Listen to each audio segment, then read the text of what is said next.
High বন্ধুরা, কেমন আছো তোমরা? আজ আমি আমার সকাল সকাল মাছের ঝাল রেসিপি নিয়ে চলে এসেছি।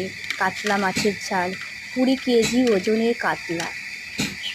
মাছটা নুন হলুদ মাখালাম, মাখিয়ে কড়াইয়ে গরম তেল দিয়ে বসিয়েছিলাম। তার উপরে মাছটা ছেড়ে দিলাম, মাছটা ভাজা করতে দিলাম।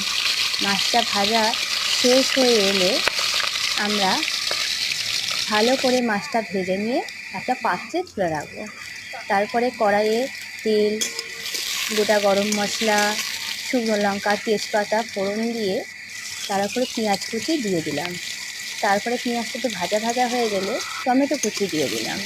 টমেটো কুচিটাকে ভালো করে নাড়াচাড়া করে টমেটোটা গলে গলে এলে তার উপরে আদা বাটা রসুন বাটা দিয়ে দিলাম।